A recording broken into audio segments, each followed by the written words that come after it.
The 13th round of talks between Chinese People Liberation Army and Indian Army over Ladakh standoff ended in a stalemate. Indian Army revealed that the Chinese side was stonewalling its constructive suggestions and failed to provide any forward-looking proposals. Maharashtra government has called for a statewide bandh in view of Uttar Pradesh's Lakhimpur Kheri's violence. Security has been heightened in Mumbai. The government said that everything will be shut in the state except for essential services. The Mahavikas Aghadi government clarified that the bandh is not state-sponsored but called by parties.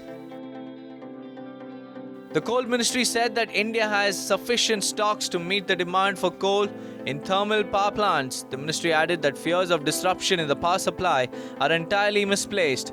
Thermal power plants in the country are currently facing a shortage of coal due to a sharp increase in power demand, restricted supplies due to heavy rainfall in September, and a low accumulation of stock in April-June. Abdul Qadir Khan, who came to be known as the father of Pakistan's nuclear program, passed away on Sunday. He died at a hospital in Islamabad at the age of 85. The cause of death is reported to be COVID-19 complications. Khan built the nuclear program from the scratch in Pakistan to match its neighboring rival India. For Pakistanis, he was a national hero. But the United States CIA suspected he was also aiding countries like North Korea in their nuclear programs. US and Taliban officials held the first face-to-face meeting in Doha since the hardline Islamists took to power in Afghanistan. The US said that the meeting was candid and professional. The US reiterated that the Taliban should be judged based on their actions than their words.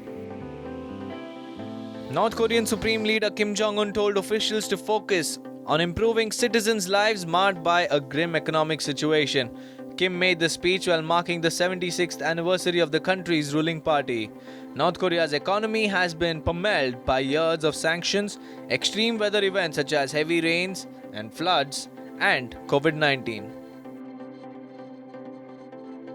Australia started gradually reopening the country after nearly 4 months of COVID-19 shutdown, aiming to live with the virus. Australia's largest city, Sydney, welcomed fully vaccinated customers on Monday. Paul McCartney revisited the breakup of the Beatles, flatly disputing that he was not responsible for the group's demise.